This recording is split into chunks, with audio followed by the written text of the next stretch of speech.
Hey guys, what's going on? It's Malik here. One of the very few people on earth, I feel, actively talking about the Brydge Pro Plus Keyboard for the iPad. And I was compelled to make that first video. And again, I'm not a YouTuber, guys. I am not a YouTuber. I'm a regular person like you, all right? But anyway, yeah, I was compelled to make that first video just because there has been such a lack of updated, information on the Brydge Pro Plus keyboard here, and so yeah, I felt compelled to just share it, share what I have. I actually went out and bought it a few days ago. So with the first video, I let you guys know, hey, if you have any questions, let me know. I literally have it right here, and I'll show you. All right, so just let me know again in the comments if there's anything that you would like to see. I'll be more than happy to share it because I don't know where else you're going to find it, find the information, right? So without further ado, let's get into it. There's a few things I want to show you guys today, just again from some of the comments that I've seen. Yeah, let's get started. One more time, I'm not a YouTuber, so regular guy, let's get it. So hopefully this is a good enough angle for you guys to see what's going on here. So one thing that the biggest component that has been, I guess, a point of contention, for the keyboard is the trackpad itself. Hope you guys can see. You have the cursor on the screen here. But I'll just show you how the responsivity to it, So I'm going to scroll a little bit. I'm on Apple's website here. And if you've ever been on it, you can see just normally, I'll just show you on the touchscreen that there's a lot of animation that happens when you scroll. All right, so quickly, let's just show you how responsive it is. So I'm moving my fingers up and down. All right. And it is quite responsive. Down, up, down, up, down, up, down, up, down, up. So with the keyboard or the trackpad again, unlike the Magic Keyboard, you don't get what they call infinite scrolls. So I scroll up, I swipe it up, and it does a little scroll. It continues to scroll and kind of slowly comes to a stop. You don't get that, so it's a little bit sticky with it. But nonetheless, it's still very responsive, And that's really what you need.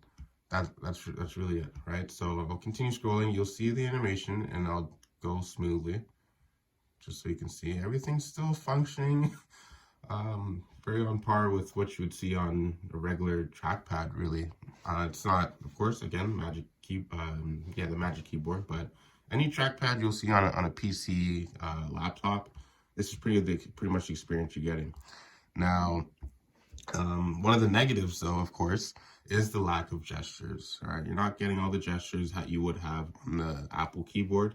And I did see people kind of countering just my praise for the keyboard itself, saying like, yeah, there's no gestures. Well, listen, the thing is, you still have a touchscreen. All right, for the most part, I'll go back here actually. That goes to your recent apps, right? And then this will go home. And let me go back here. You still have right here, if you look, you still have your shortcuts, which I showed you in the last video, so I won't go too deep into it. But one thing you do not have, again, is pinch to zoom. But you have a touchscreen. That would be a big deal. In my opinion, with my logic, it would be a big deal if you had a MacBook and you didn't have pinch to zoom, right? But we literally have a touchscreen right here, and this is why I personally feel like the iPad is the future. I know we lack pro apps and everything like that, but we'll see what the future of Apple, what they choose to do, because they still have yet to have a touchscreen laptop, right? But this really does give you a MacBook feel, and that brings me into the next point, which is the typing experience on the keyboard. So quickly, you can see that this keyboard does pick up grease quickly. I've, again, only had this for a few days, but even still, I could see some, grease there and whatnot, but that is neither here nor there. So let's show you guys this typing experience. I'm going to try and type from behind the camera here. Hopefully this is centered enough. And I'm just using, I'll put it back here. All right, so hope you guys are with me. Again, I'm not a YouTuber, so I'm not going to have these fancy cuts and everything. But yeah, so let's check out the typing experience here. So actually quickly, first and foremost, this is I believe it's the Satechi Keyboard. And this is another keyboard that I had for the iPad for the longest time. The thing is, though, it didn't give me a laptop feel, obviously, because I had to use this wirelessly. And so I usually had a stand and everything, right? So, but it wasn't very portable. Like, yes, these are different small components I could bring with me in my backpack or whatever. But when it comes to setting it up and using the iPad, I always had to have a table. And then like this laptop, emphasis on the lap, I could easily use this sitting on the couch or whatever. But I pulled this keyboard out just to show you. This is one of the top like tier keyboards for the iPad as an accessory. And this is also universal to other products and everything. Mac. It is iOS centered. You do see the command key here. But yeah, this keyboard is amazing, right? You just have to trust me. I don't have any measurements as to how far the keys travel, but this is an amazing laptop, or sorry, amazing keyboard. So yeah, just pulled that up for reference. Not to sponsor them at all, but that is a great keyboard. And I may even put that in the description. Who knows how lazy I get, if I do or do not. Anyway though, but this keyboard here, which is what you actually came here to see, this keyboard is also really good. From other videos that I have seen, I've never owned a MacBook, but from what I've heard, this is almost a replica of the MacBook keyboard. Keys to the touch, they're still hard plastic, but they feel much softer than at least the Satechi keyboard that I was just showing you guys here. Again, you have your shortcuts here. Caps lock, you even have a Siri button here. So hopefully this doesn't pick up anything. I shouldn't have done that, but it's okay. Go away, Siri, please. Please go away, Siri. Okay, whatever. We're just gonna keep going, or I'll just cut when this thing goes away. I'm sorry. No, I'm sorry. I'm sorry. Anyway, though, so I'm going to do the typing test right now. And really, it feels more like a typing test on my typing skills, really, and speed. But honestly, great keyboard. As I said, it really does rival or replicate the MacBook keyboard. So I'm just going to type the phrase, "the quick brown fox jumps over the lazy dog." So, without further ado, let's do it. The quick brown fox jumps over the lazy dog, period. So, see that? I was able to type that with ease, all right? And again, you still have your command feature, so you can copy and paste and everything, but I'll do it one more time. Hopefully, I can make it a little bit bigger. That helps, actually. That helps a lot. So, let's do it one more time. The quick brown fox jumps over the lazy dog. Perfect, right?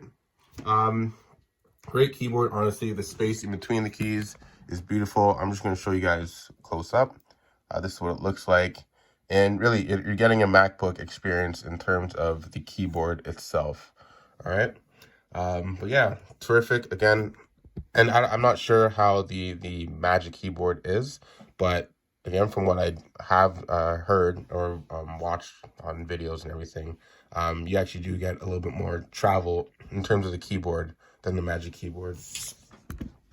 So this has been my ongoing experience with the Brydge Pro Plus Keyboard here. I have it for the 12.9 iPad, so I got the model accordingly. But honestly, out of 10 stars, I will give it a 7.5. 7.5 to be honest. Maybe 2, 7.2, 7.5. But honestly, it's still a solid keyboard. The only thing it's missing really is gestures. But you can live without that for the most part. And I know really it's just the 3-finger whatever, switching apps, right? But we were given a dedicated key to do that. And again, you've managed to maneuver the iPad without a keyboard.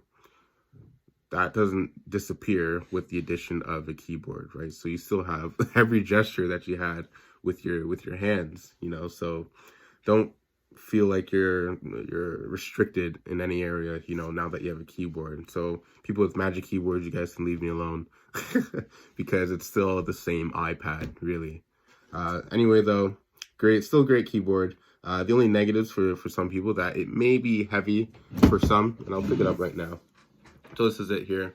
You can still carry it with one hand. I'm just saying for some people, it may be a little heavy. I do have large hands, and I think I'm a kind of fairly strong guy, relatively, you know. But yeah, it may be heavy for some, but it feels like really it's 2 iPads.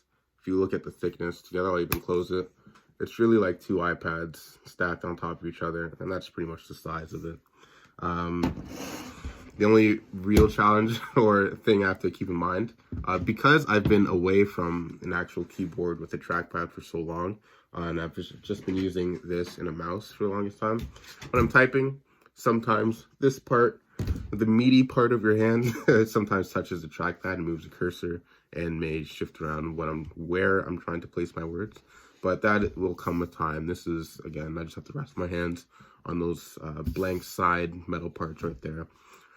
That's nothing. That's more muscle memory than anything. But anyway, I feel like I've been rambling on for a long time, and that's because I don't make these videos.